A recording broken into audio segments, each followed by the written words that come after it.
Okay, good evening and welcome everybody. I am Trillian Atwood, the Director of Programs and Visitor Experience here at the Jewish Museum of Maryland.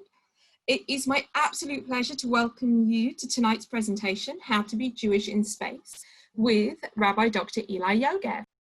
So this evening we are very, very pleased to be welcoming back Rabbi Yoggev again to speak on another topic related to space. Throughout this month of July, we've been marking the 51st anniversary of the moon landing and preparing for our upcoming exhibit, Jews in Space. Originally scheduled to open in May, it's now opening in September. Please join us again next week for a special sneak preview of that exhibit. So that'll be Tuesday night at 7 p.m. You'll be hearing from me and our Deputy Director, Tracy Geidecker. We'll put the link for that event in the chat box at the close of the program if you'd like to register. Also, thanks to technology, you can go back in time and revisit Rabbi Yoggev's presentation from last week. And so again, at the end of the program, we'll pop a link into the chat box, and so you can have a chance to listen to the prior presentation, Are We Alone and Does It Matter? So now to our speaker this evening, Rabbi Dr. Eli Yoggev, Associate Rabbi at Beth Tefillah Congregation, lectures widely on topics in Jewish thought and spirituality. Over the past year, his talks have included titles such as Angels and Demons in Jewish Tradition and Is There an Afterlife? Rabbi Yoggev completed his doctoral dissertation at Bar-Ilan University in Jewish Mysticism and Hasidism. In his free time, Rabbi Yoggev enjoys beatboxing, photography, meditation, and anything having to do with animals. So Rabbi Yoggev, welcome to our virtual JMM. Thank you. Hi, everyone. It's good to be here. We shared that I'm a big fan of animals. I'm somewhat of a fan of aliens too. I just haven't met any. But I'm a fan of the topic, and hopefully we'll share with you today a lot on that topic. We have a lot of important things in store for us tonight. Let me just give me a moment. Okay. We have a lot of fun things in store for us tonight. We are taking this to the next level here. Last week we talked a little bit more about the theoretical. We talked about what it means to us if we discovered life on other planets. This week, we're going to talk about some more practical, I mean, outer space isn't super practical for a lot of people today, but more of a practical direction we're going to take when it comes to outer space. And we're going to address some actual halachic questions, which Jewish law questions that were asked of rabbis when it comes to outer space. My belief, and I'm going to share this with you as you move forward with the PowerPoint, is that there are some really deep questions that are addressed in each part of this lecture. And so if you're asking yourself, what am I doing? It's the end of the week. There's so many issues in the world. I need this rabbi to tell me about what's going on in outer space. Like, what's happening? I do believe, I sometimes think to myself that thought too. But in truth, there's some really deep, extremely deep concepts we're going to be addressing in this short lecture. And so in that sense, I think it'll be worth your while. And also it's good to take a break and explore different things that are out of this world, because this world sometimes can be overwhelming. So if you have any comments, put them in the chat section. I have a sermon that I put together on Jewish law and outer space. We're going to link to that at the end of this lecture. There you can find a lot of the sourcing for what I'm sharing today. And without further ado, let's get going. So I'm going to share with you my screen and we'll get going.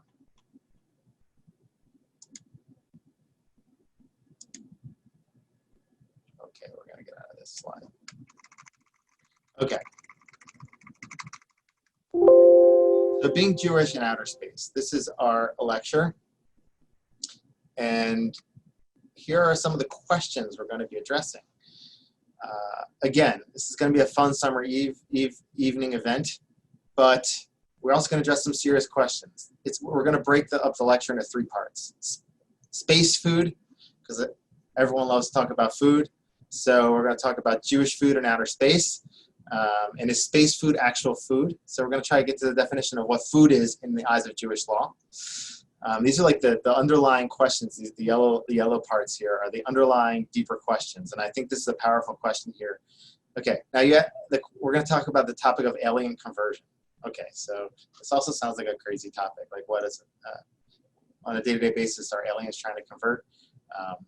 But there's a really deep message there in relation to how do you define a human being? We know that human beings can convert to Judaism from other religions. Is an alien a human? And if not, why not? What makes a human a human? So that's going to be a discussion there. And lastly, this is like the main thrust of the lecture, and this is what I wrote that sermon on that will be available for you. Halacha and outer space. So let's say halacha, we're going to talk about what that means in a second. It's Jewish law. But when you go to outer space, if someone goes to outer space, do the laws apply there? They're outside of the Earth's stratosphere. Maybe the Torah and the Mitzvot were just given to us humans on Earth. Maybe they don't apply outside of the Earth. And if they do, how do you do it? And there are many complications when it comes to that. So I'll just share one of them with you before we get going. So there's a joke that I found on the internet. I say that I found on the internet, but I made it up. That covers me if it's a bad joke. So the joke is, what's the Jewish astronaut's favorite song? Sunrise, sunset, sunrise, sunset. Why is that? Because as an astronaut is orbiting the Earth, the astronaut will see sunrise and sunset every 90 minutes. It'll be a full day of sunrise and sunset. And therefore, it makes it very complicated in terms of Jewish law, because the astronaut has to ask themselves, I know that Shabbos comes in every 6 sunrises and sunsets. So after that 6 intervals of 90 minutes, do I have to observe the Sabbath, then another time, then another time? What about praying? You have to pray 3 times a day, and that 3 times within the interval of a sunrise and a sunset. So sunrise, sunset, 3 prayers, 90 minutes. Sunrise, sunset. So complicated questions. I see someone actually is observant Jew, and they want to go to outer space. What do they do? Do they go by the sunrise, the sunset? Do they go by other parameters? That'll be the crux of the discussion. That will be part of that, the main part of that discussion. All right, so before we go, here are a few terms, just for those who aren't familiar with these terms. Mitzvah is a commandment. I'm going to mention these throughout. Mitzvot are commandments, plural. Halacha means Jewish law. Psak, I might mention this from time to time, is a ruling. And a bracha is a blessing. I'm going to try to offer the English versions of these, but as you go along, if I say mitzvahs, you're going to know I'm talking about the commandments. And halacha is Jewish law. Halacha means to walk. And so Jewish law is all about walking in the ways of God. So it's halacha. So the first topic we're going to talk about is space food. Okay, so people are interested in this. They ask so we're going to, at the end of each section, we'll pause for questions. Okay, so feel free to write them in the chat section, and then we'll address them, or any other comments you have. So the first topic is space food. Space food. And one question that people ask is astronaut food kosher? So is astronaut food kosher? So it depends. Depends. There's some of the food, some of it's kosher, but it's from what I read, no astronaut, and someone can correct me, but no astronaut has gone to space with a fully kosher meal, because it's just a large amount for a fully kosher diet, with everything being fully kosher, in the sense that certified kosher, meaning perhaps the ingredients are all kosher, but it doesn't have the certification of a rabbi who checked that it all passed inspection, but it could be kosher in itself. Food does not need a rabbi to be kosher. I know that's like a common misconception. A food can be kosher in itself. You have a cucumber, that's kosher, but oftentimes you need a rabbi to certify that he has seen all the ingredients in their kosher. So the food itself could be kosher, but it's hard to get such large quantities of space food to be certified kosher. So Ilan Ramon, when he flew into space, Columbia mission, he asked for kosher food. He felt himself an ambassador of Judaism and of the Jewish people, and he did a lot of Jewish things. We're going to mention him later on. And one of the things was he wanted to bring Jewish food to outer space. So he got permission from what I read to bring some Jewish food along with him, and that's what he did. So it depends on if it's certified. It's just like any other food that you'll find.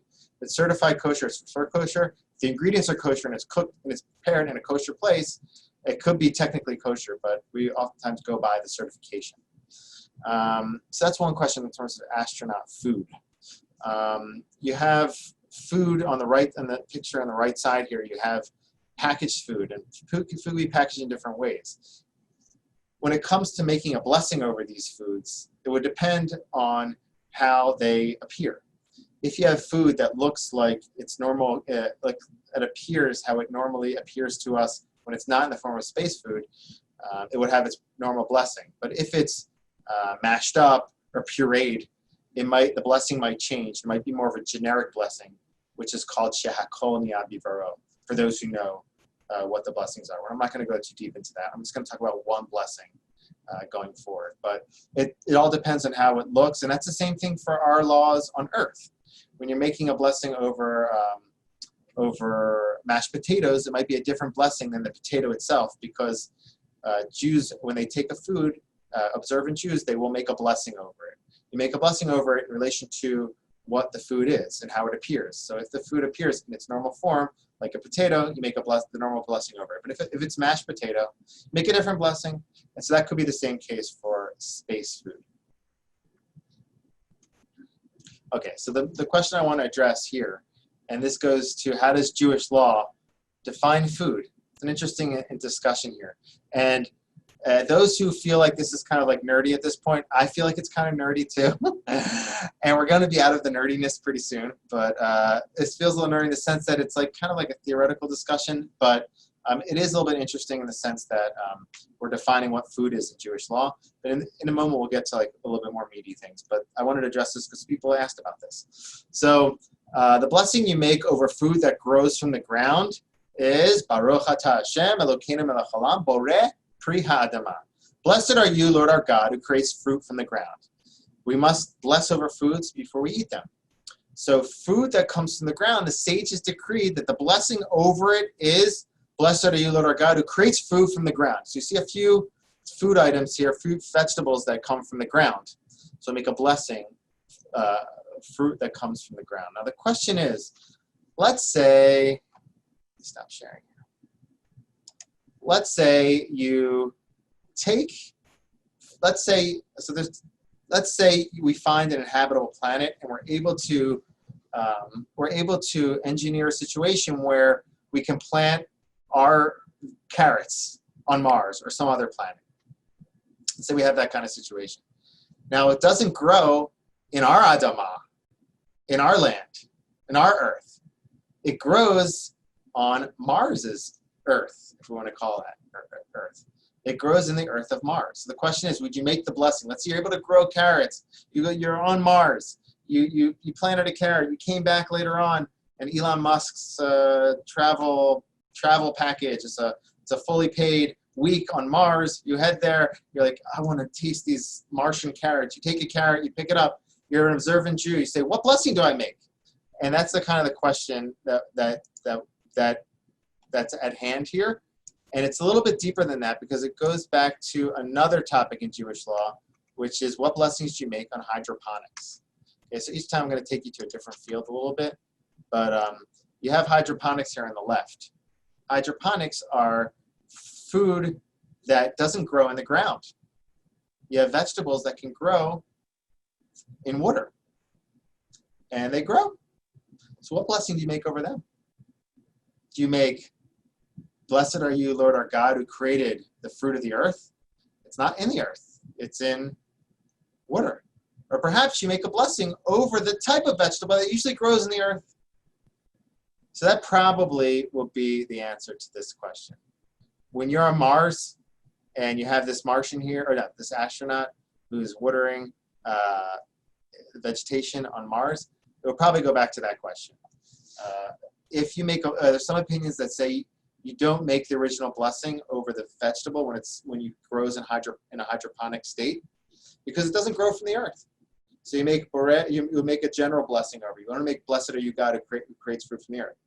Others say that you do, and based on that opinion, perhaps you would make a blessing who creates fruit from the earth in outer space if you were able to plant the earth's vegetables in outer space.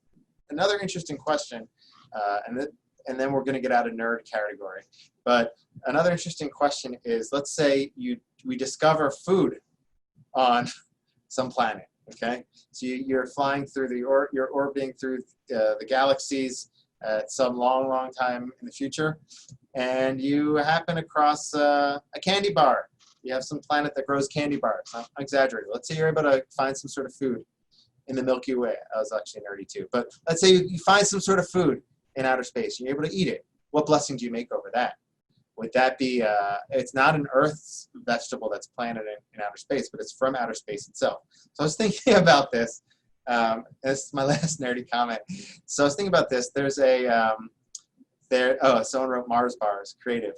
I have a feeling this is going to start a chat war as to which candies we can name that are connected to the planets. But anyway, so there's discussion as to what Jews blessed on the manna in the desert. There's discussion like this in our tradition. Some say that they didn't make "Blessed are you, Lord our God." If the manna came down from the heavens to earth in the desert, so they made a blessing. What blessing they make over it? It's not from the earth. So some commentators say that we make "Hamotzi lechem min hashamayim." God provided us bread from the heavens. So maybe you make something like that over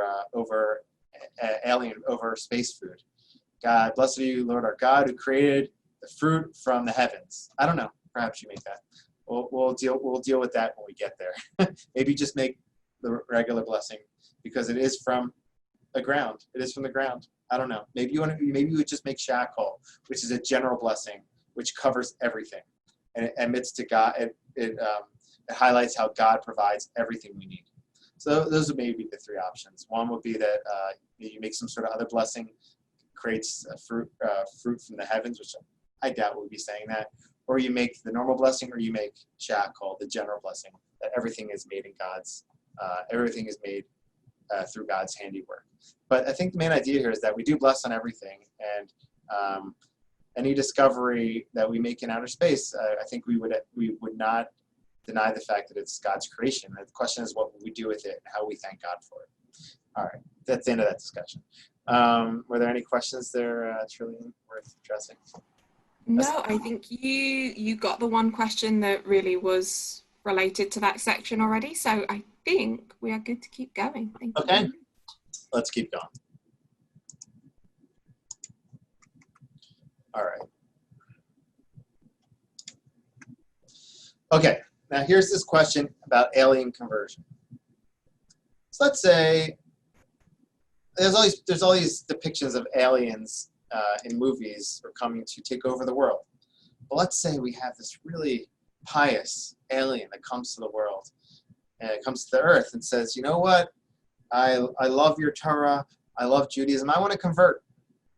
Could we convert an alien? Now, it sounds like a funny question, but it has actually a really deep lesson. So I'm going to, let's do a little poll here. One moment.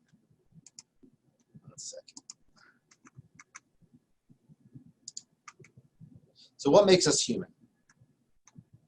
Let's do a poll. We have, we're going to offer a poll in the chat section and also post it into Facebook. And I'll just describe what the poll is. Can you imagine a situation which you would define the following as human? A dog, a robot, or an alien? So let me just, before you jump to saying no, let's say you have a robot who's very smart, who can pass tests that define them as being on par or even higher than humans in intelligence. Perhaps you would define them as a human. Perhaps they get to a point where they're able to think for themselves. What about aliens? What if the alien comes to the earth with intelligence, free will? What if you have a dog who's so human-like? Every time you come in the house, it makes you feel even better than your human spouse. Maybe that's a human. I don't know. So what do you think? Let's see what people here will answer.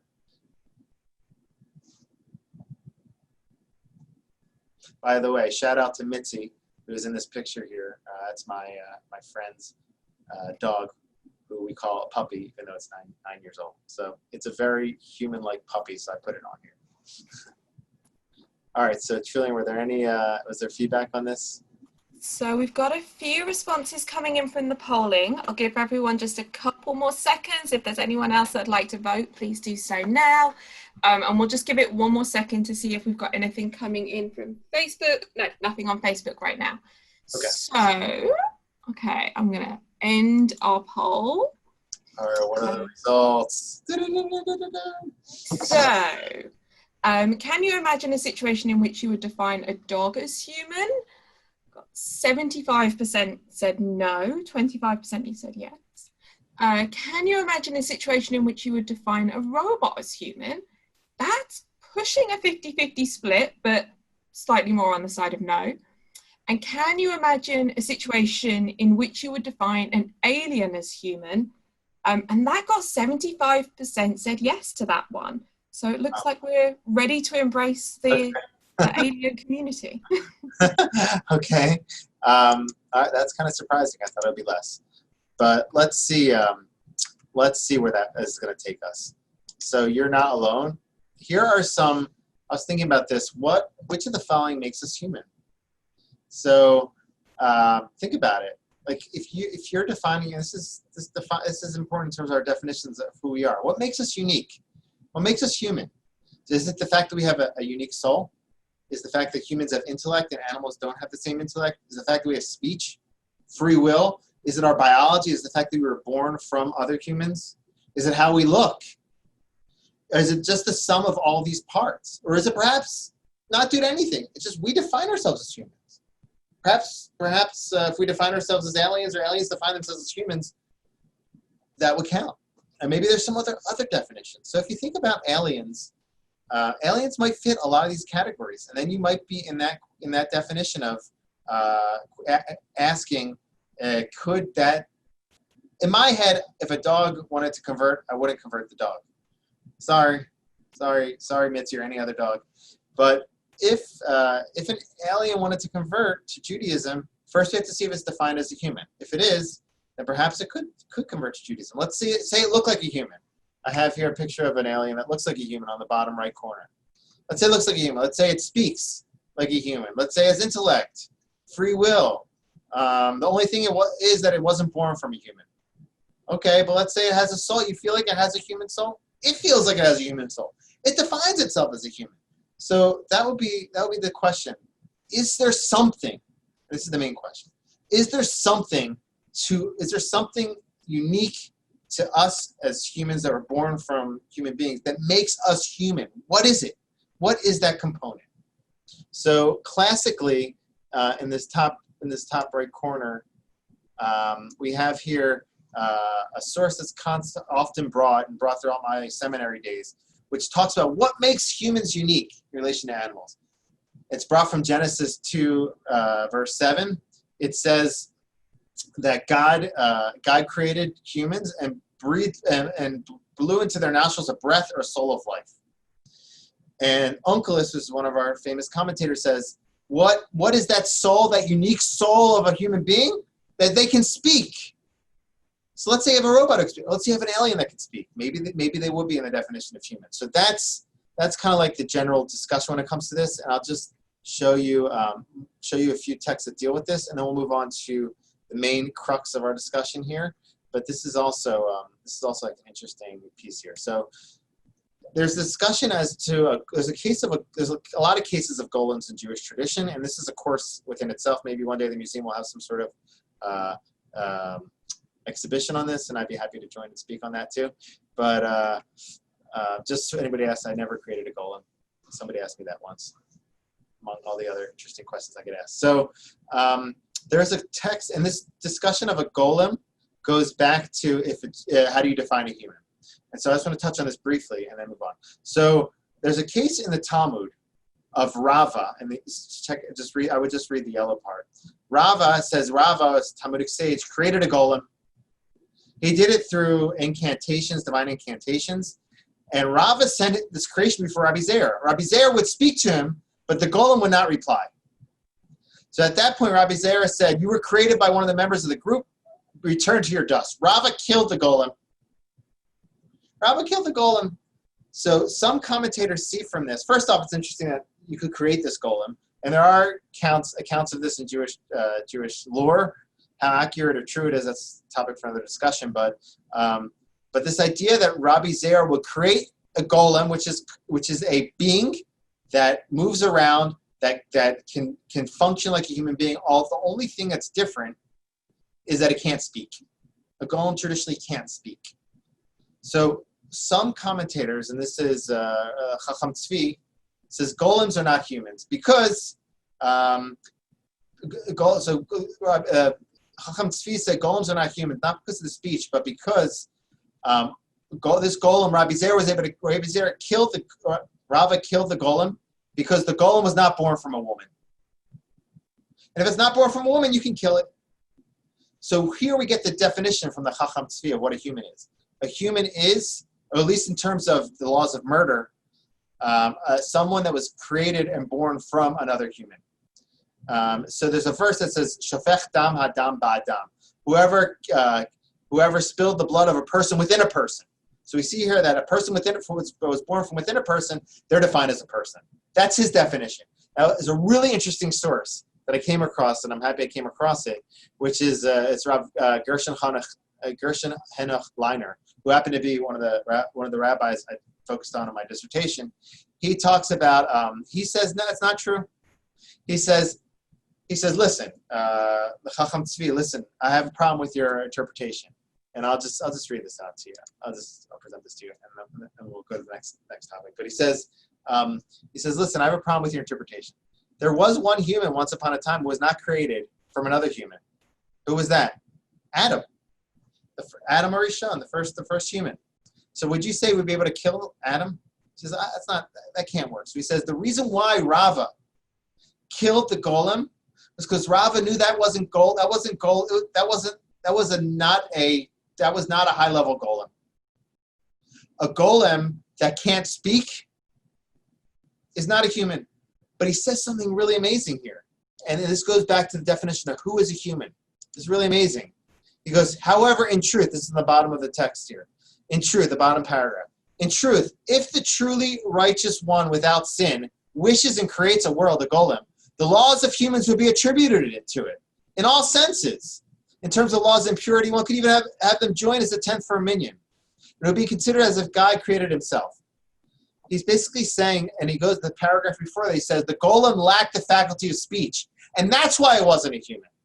Meaning what makes us human is our faculty of speech. That golem couldn't speak, so it wasn't defined as a human. But if that golem could speak, it would be a golem 2.0. It would be considered a human, and we could even bring it in to a minion.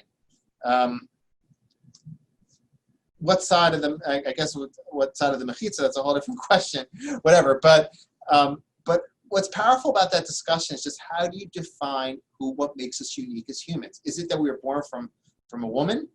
Is it that we have the unique faculty of speech? If we have the unique faculty of speech, we might share that with the golem, and we might share that with the robot, and we might share that maybe in a more enhanced way with aliens. So that's kind of like that's the parameters of how you define a human, and whether you would define an alien as a human if they can convert. I think on the ground we probably would put all these together and say you have to be born by a woman. That's what I would probably do. You have to be born from a human, and you have to have unique faculties the human have in order to be defined as a human, in order to be converted.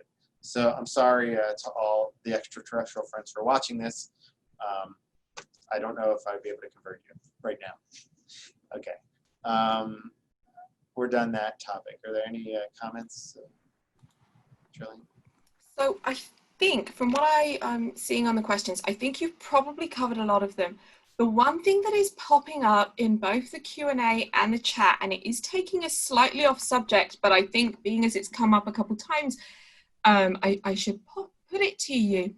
There's questions around how this concept that you're talking about could be implied to babies who are conceived either just through in vitro or taking us further down the line, if it were possible for a baby to be conceived and carried to term in some kind of mechanical womb through artificial insemination. Yes. where does that leave us? Which I think might be a massive, massive subject for a program in and of itself. I will just say that there, as in everything Jewish, there's like a debate around that. Do you go by the donor or by the carrier? There's a debate when it comes to that. And if I recall, we would go, of Shlomo Zalman Auerbach, I'm not mistaken, he says we are strict and go by both if we can, and try to, so we try to align with both of those in a strict way, take both of them into account. But there's a debate in Jewish law. It's actually a fascinating one. I actually have a recording on it, so if you want, I can forward the recording when it comes. It's like a 10-minute recording. Yeah, I think something like that would be great. I think we've got a couple more questions that are... Whoever asked that, you're definitely on track. You're thinking the right way, for sure. We've got a few different things coming in along those same lines, but I'm thinking maybe if we carry on with the next section to make sure we get through everything, and we can maybe revisit this again.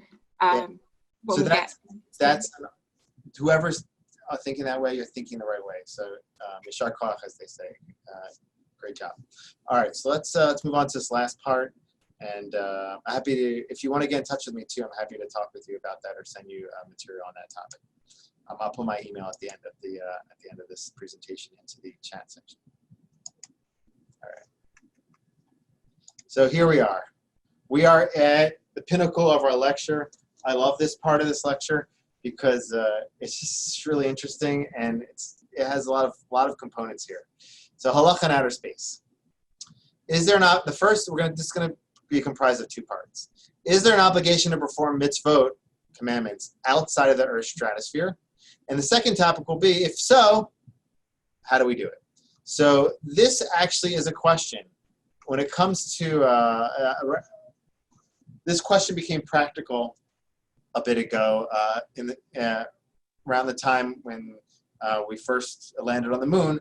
Rabbis were asked questions when it comes to observing Judaism in outer space.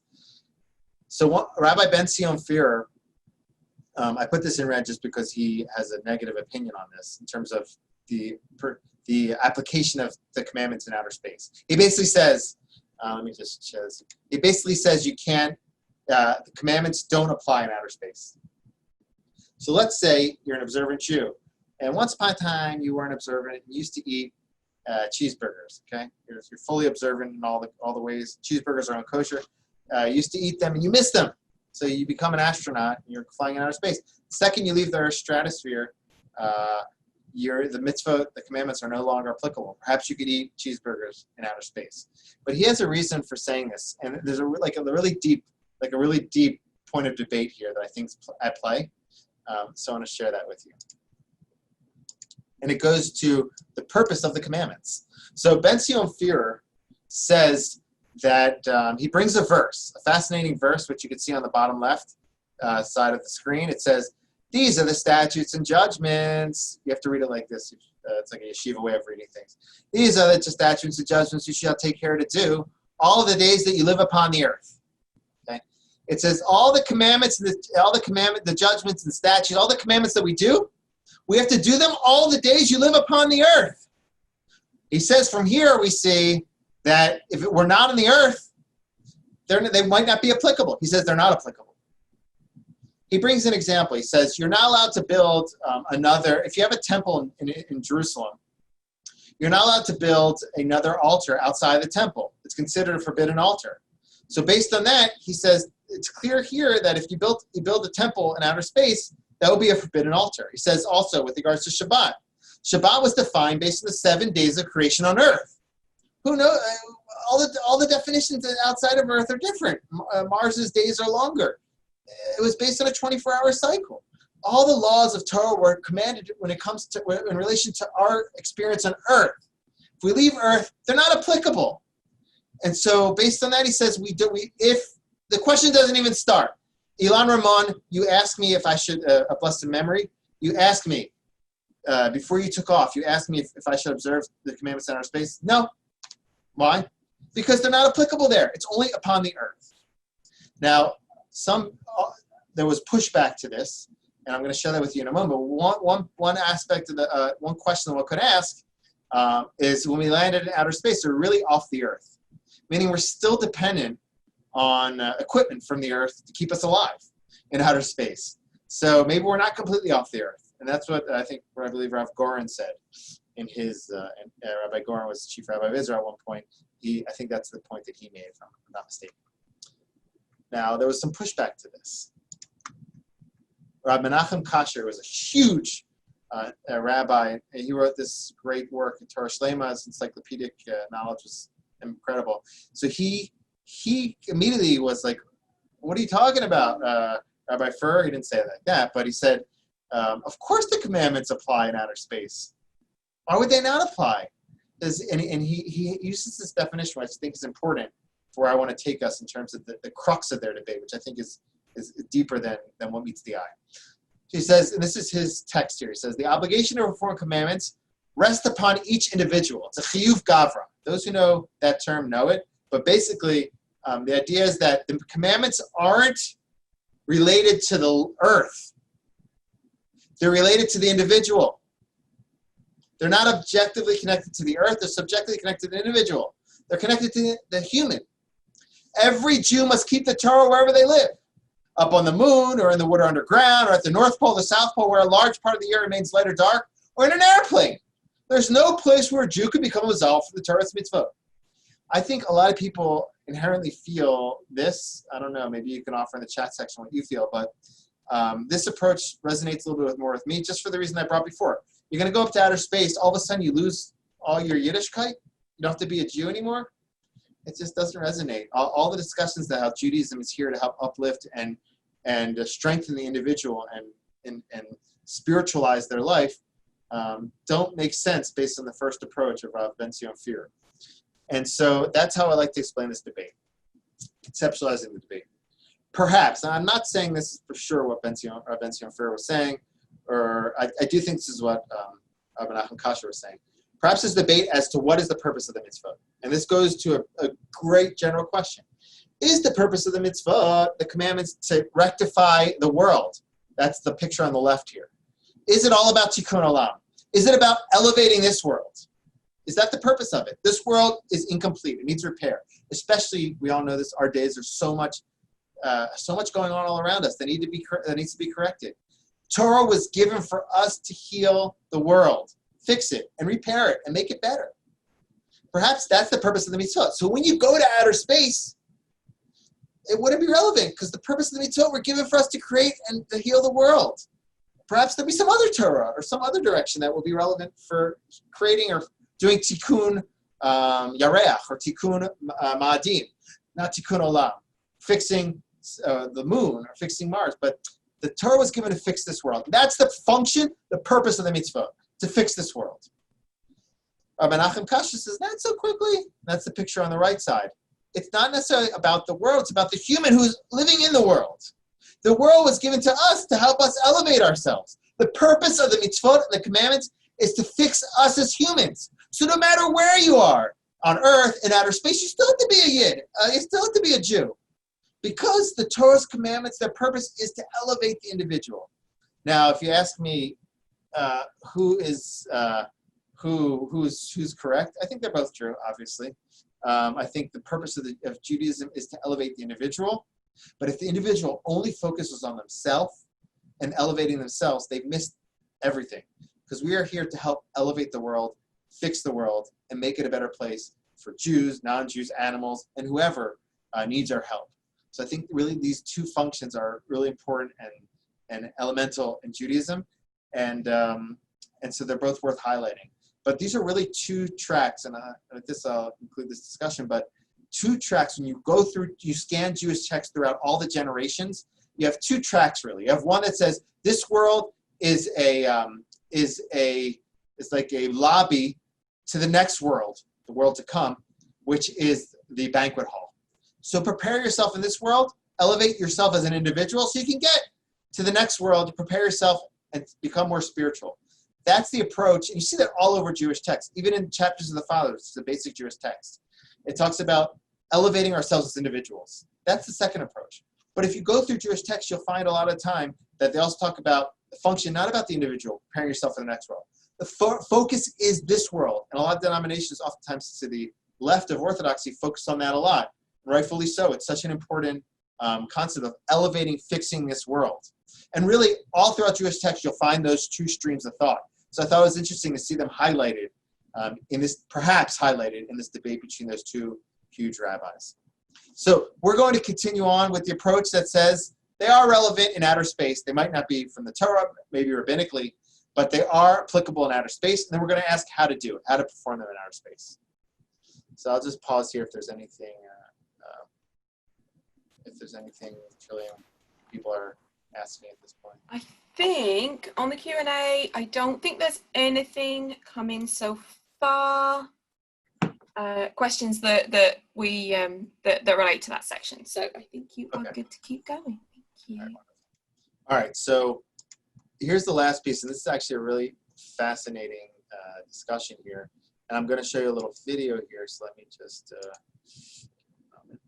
share my screen. All right. So let's say we do accept that mitzvot can be observed in outer space. How do we do it? Here's the problem. You ready for takeoff? Who's ready for takeoff? This is a depiction of 4 hours on a space station. 3 sunrises and 2 sunsets. This is the problem I raised in the beginning. This is just what it looks like.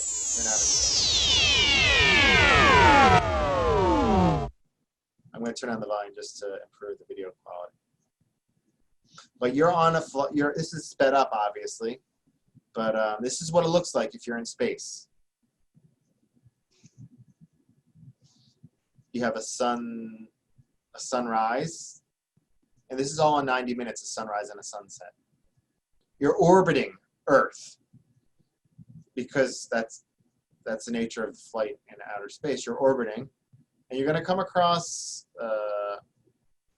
it's light, and it's going to be dark, and then light, and then dark. So you get a feel for that just a little bit here. So let's say you're on a plane.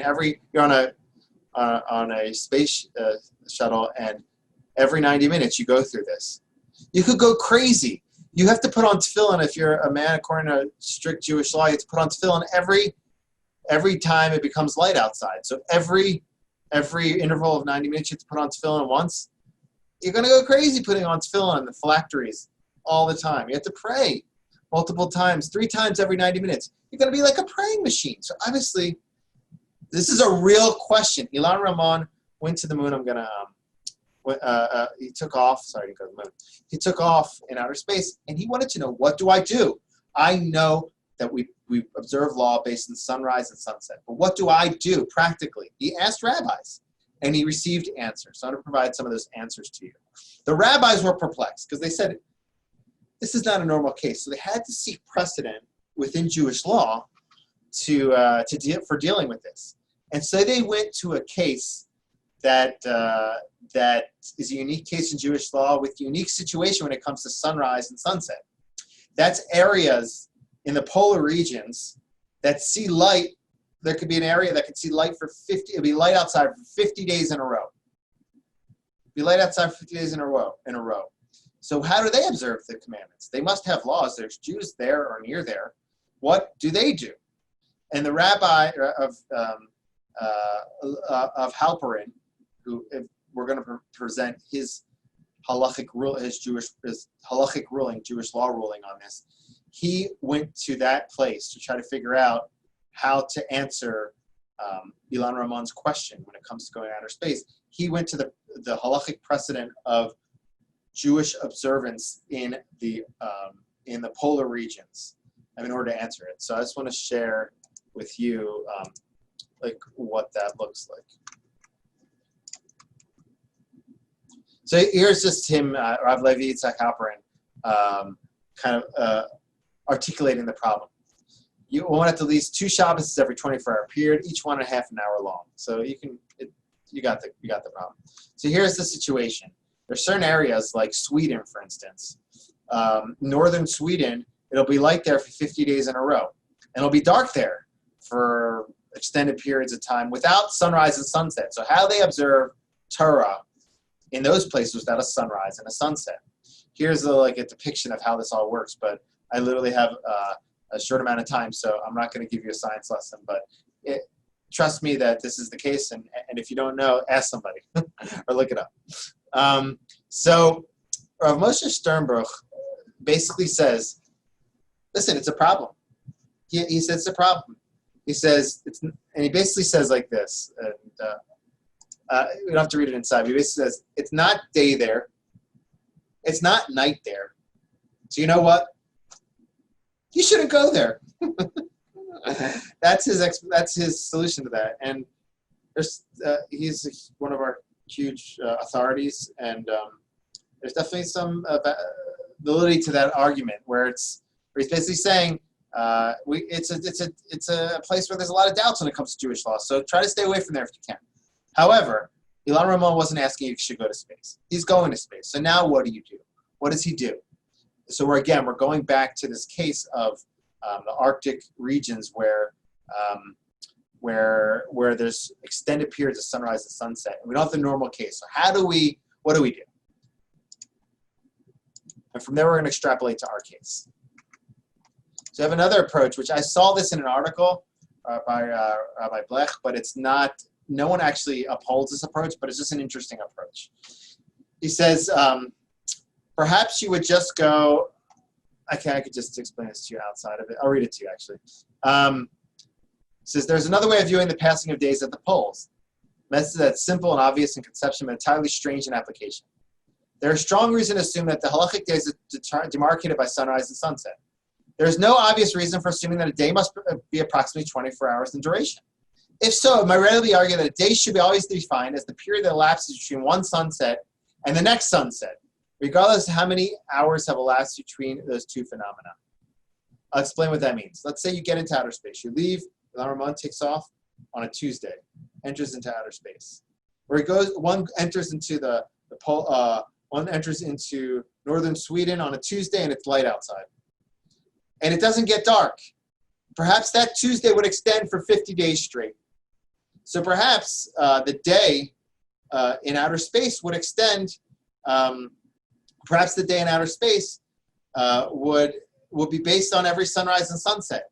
So that would get really complicated, and you would go crazy. So we wouldn't go by intervals of 24 hours. We would go by the sunrise and sunset. You would go crazy. So that's not applicable either. So what do? Here's an approach that is widely accepted. This is what Rav Levi Yitzhak Halperin suggested to Ilan Ramon.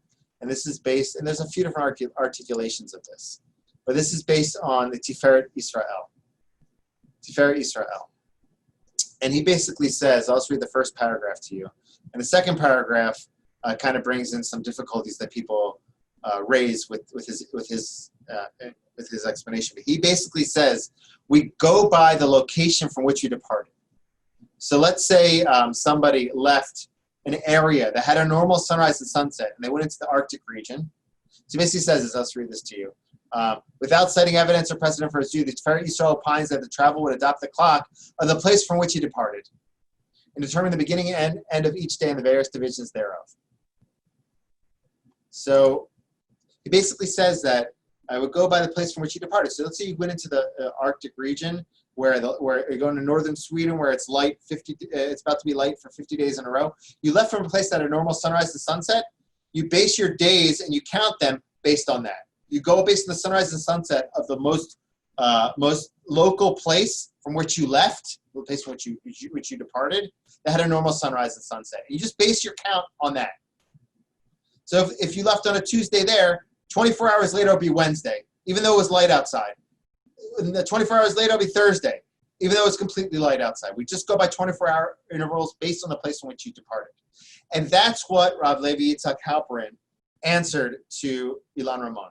He basically said that he would go by the location from which he departed, because the sunrise and sunset is so unpredictable. It happens so often. We can't go by the sunrise and sunset. And he's not asking if you should go or not. He's going. So now, what do you do? So this is what he said. You should go by a place from which you departed. Where's that place? Cape Canaveral. You go by that location. So you left there. You left there on a Monday, Tuesday, Wednesday, 3 p.m. Count your time from then. So you left there, let's say you left there on a Wednesday at 4 p.m. 24 hours later, it'll be Friday, 4 p.m. 24 hours later, it'll be Shabbos, 4 p.m. And you would observe Jewish law like that. He happened to tell, technically, Ilan Ramon wanted to go by Israel time, and he allowed him to do that in the end. But in principle, the Jewish law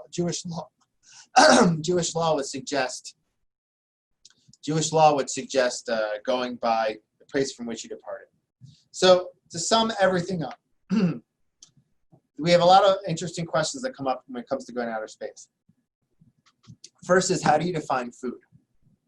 How do you define food? Food that's brought into outer space is take on the definition of outer space. And what if you found food in outer space? Well, what blessings we made over that? That leads us to really the two other topics, which is how you define what a human is, and the second question, the last piece to discuss is observing Jewish law in outer space. How do you define a human? If an alien wants to convert, which sounds like a funny question, but it actually gets to a really deep question. Who am I? Who am I as a human? What makes me unique in comparison to animals or any other creatures? Is it my faculty of speech? Is it the fact that I was born from a woman or a human? Is it some other definition? It's deep discussion. And my feeling is that it's probably a combination of a lot of those together. Lastly is, how do you observe Jewish law in outer space? Do the commandments, what's their function? Is the function of the commandments, it's a huge question. Is it to elevate us as individuals? Or is it to elevate the world? Whatever your answer is, that's going to be your main focus. That might influence the whole way you lead your life. So it's really important to have the answer to that. I believe it's a combination of both of them for sure. And truth is, whatever denomination you are, they might highlight one more than the other. Lastly is, how do you observe Jewish law in outer space? It will go by the location from which you left. At least by Rabbi Levi Halperin's Jewish law ruling, and or go by land of Israel. And that's also an important piece. This whole discussion of Ilan Ramon seeking out how to observe the commandments wherever he is. I think there's a really important element here.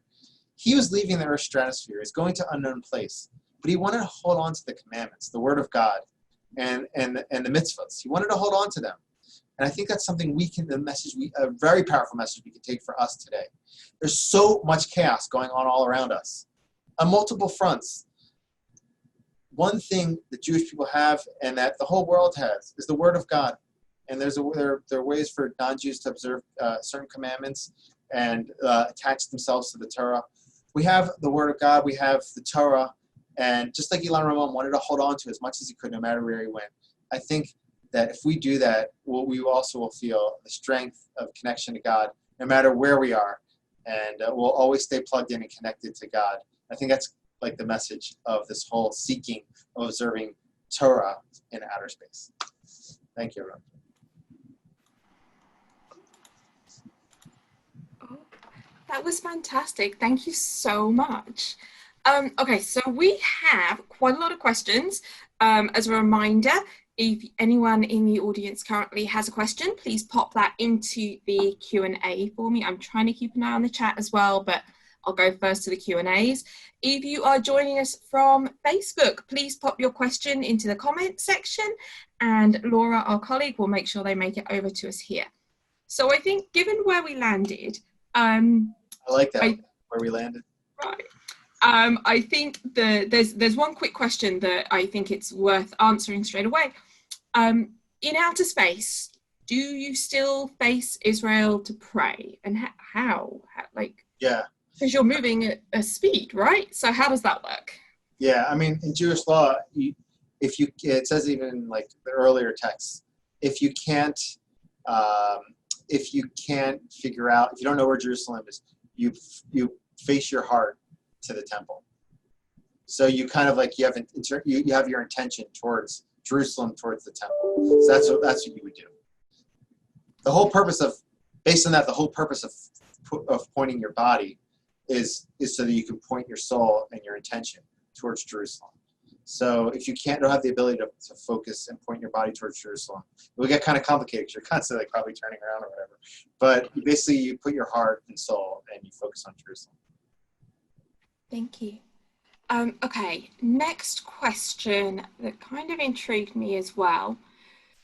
So, assuming this were biologically possible, which is assuming a chunk, what about an individual who is biologically half human and half alien? Where do they fall into the conversation about being able to be Jewish? That's such an interesting question because there's in the Jerusalem Talmud, Nida 31. I don't remember all the sources. I've read this before in a lecture. It talks about a case where you have a creature that looks half human and half animal, and asks how you define it. And it goes into definitions. What if you go by its appearance? In the end, it kind of talks about how it functions. Does it learn Torah or not? Does it do human things? So perhaps that discussion will be relevant for this text, or that discussion will be relevant for this discussion. Kind of going by maybe appearance, going by how they function. Do they function like humans? Maybe that would be important. It talks about like if they learn Torah, or and they say like if that individual is half animal, half human, would lead you, would be with you out in the fields.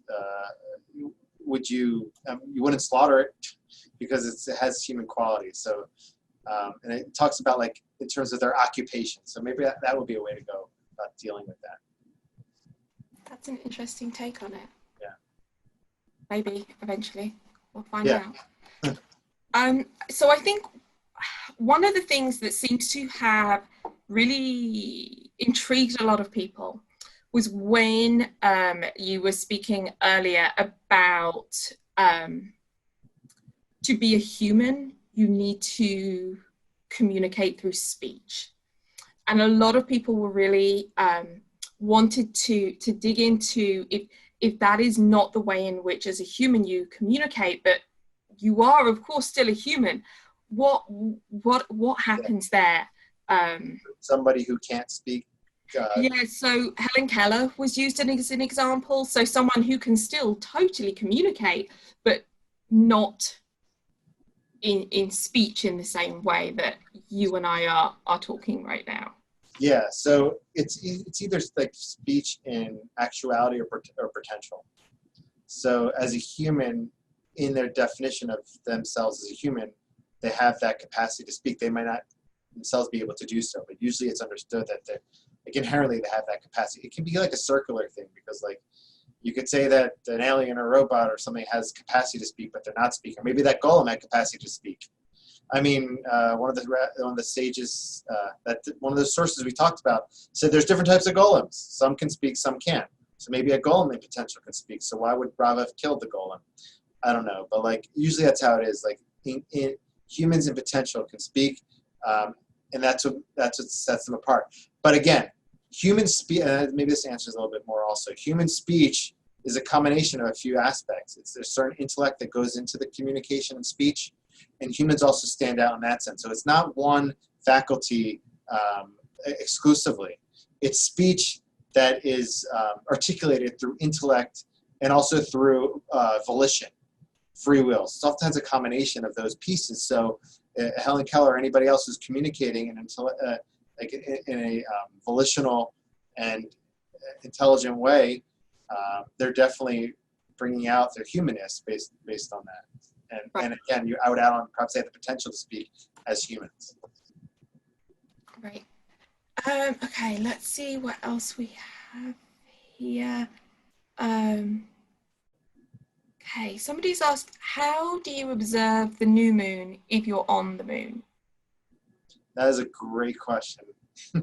Okay, so there is a Jewish law talks about every month when observant Jews observe the new moon, they make a blessing over it and thank God for the new moon.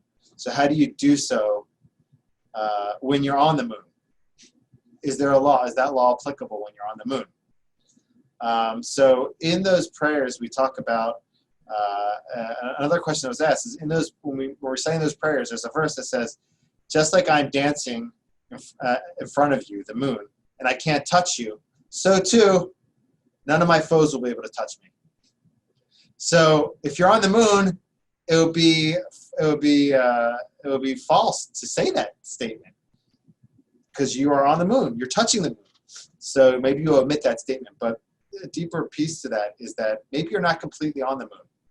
Meaning you're not completely on the moon in the sense that you haven't landed, you're in spacesuits and whatnot. So maybe there is still place to make a blessing over the moon, in that sense. But on the other hand, I have to think about that a little bit more, because the problem would be is that we bless over the moon when we view it in Earth as being waning, as being completely a new moon. So perhaps you wouldn't make the blessing. I have to think about that a little bit more. That's a good question. That's an interesting question, definitely. I think might have answered most of the questions that we've got here. I see a few of them that have come in. And just to make everybody aware, we have recorded the presentation this evening. And you will be able to view that either on our website from early next week, or you can actually go ahead and have a little look at the recording on Facebook from this evening. Let's see, just give it one more second to see if we get any additional questions coming in. And one thing I'll add, the museum is doing a great job of bringing in really fascinating speakers and presentations in their exhibition. It's really worth checking out. It's a really interesting topic. If this piqued your interest, there's so much more to find out. So make sure to stay involved, like them on Facebook, follow them. They have a lot of really important material to share with you, and really fascinating discussions and information. So. Well, thank you, Rabbi. You're doing my job now for me, so thank you so much.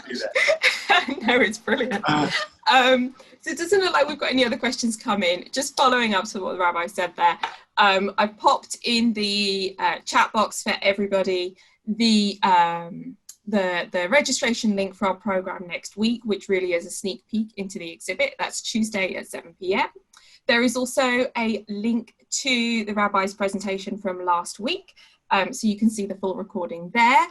And then there is also the materials that the Rabbi mentioned at the opening of the program, so you can go back and have a little look at some of the source materials. That link is there for you as well. So I think with that, I would just like to say thank you so much, Rabbi, for joining us for both of these brilliant programs.